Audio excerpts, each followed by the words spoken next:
मराठी या विषयामधला आपल्याला आज सर्वनाम बघायचं आहे। सर्वनाम कशाला म्हणतात तर नामाऐवजी वापरल्या जाणाऱ्या त्या शब्दाला सर्वनाम म्हणतात। मग नाम कोणतं असतं मग ते फुलाचं असो, फळाचं असो, मुलीचं नाव असो, पर्वतांची नावं असो, प्राण्यांची नावं असो किंवा वस्तूंची नावं असो, त्या नावाऐवजी जर आपल्याला एखादा शब्द वापरायचा आहे, ते नाव आपल्याला माहिती नाहीये पण त्या नावाला काहीतरी शब्द वापरला जातो, मग तो जो शब्द असतो त्याला काय म्हणतो आपण सर्वनाम। ओके, त्याची काही वेगवेगळी उदाहरणं असतात जी तुम्हाला परीक्षेमध्ये विचारली जातात। मग कशा प्रकारचा प्रश्न असतो तो, या ठिकाणी तुम्हाला एक वाक्य दिलेलं आहे, आता मी खरंच म्हातारी झाले।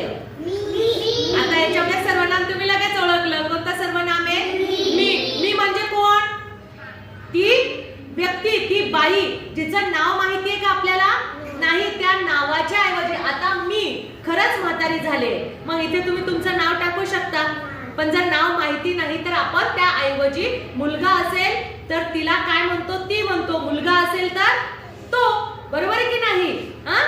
आता दुसरं वाक्य बघा, ते लवकर निघून गेले, तर ते आपल्याला नावं माहिती आहेत का त्यांची, मग त्या नावाच्या ऐवजी जो शब्द घेतलेला आहे तो शब्द काय येतो सर्वनाम। मग या ठिकाणी मीला तुम्ही गोल केलं, यानंतर सर्वनाम कोणचं आहे तेला तुम्ही गोल केलं, याच्यानंतर तुम्हाला कशा प्रकारचा प्रश्न विचारला जातो, वाक्य दिलं जातं आणि त्या वाक्याच्या ज्या ह्याच्यामध्ये एका शब्दाखाली अंडरलाईन केली जाते।